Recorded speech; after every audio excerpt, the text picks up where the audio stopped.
Hi, this is ground state versus excited state. What I'd like you to do is look at the first picture. And in the first picture, this is what we refer to as the ground state.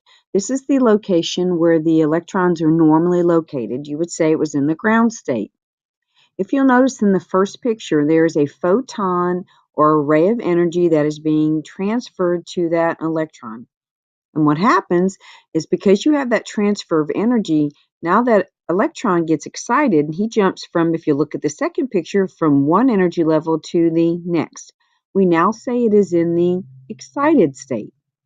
But at some point, if you look at the third picture, it's going to go back to its original or its normal state, which is the ground state. But this time, look what happens. Instead of absorbing a photon or a ray of energy, it's actually going to put off or release a ray of energy or a ray of light. When we did this, I held up some wooden sticks and I dipped them into different chemicals. And then I would put it into a flame and we would see a different color. We saw reds, greens, purples, and things like that. Before you could see any color, we would refer to that as the ground state. So when the powder was just sitting on the stick, we called that the ground state.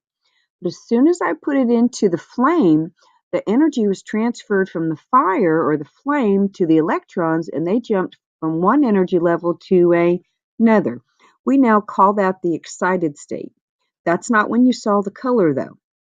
You don't see the colors that we saw until the electron falls back from the excited state back to its normal or its ground state, and then it released a color.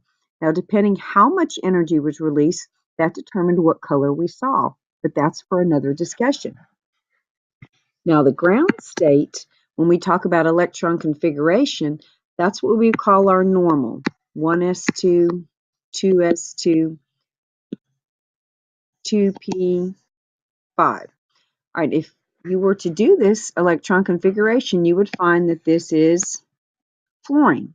Now remember, another way that you can check and see if it's fluorine is to add up the small superscripts, and that tells me there are 9 electrons. So then you go look on the periodic table and see who has 9 protons to match, and it would be fluorine. So this would be our normal. This is our ground state. You don't see anything out of the ordinary.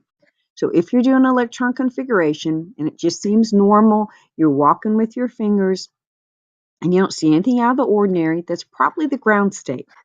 Now the excited state, remember if you look at the picture, is when an electron can jump from one energy level to another. So this would be an example of an excited state. If you look, it's jumped from 3s1, but yet we didn't complete our 2p, our p's. So if you look, the electron jumped from one energy level to another. Now this tells me that it's in the ground state.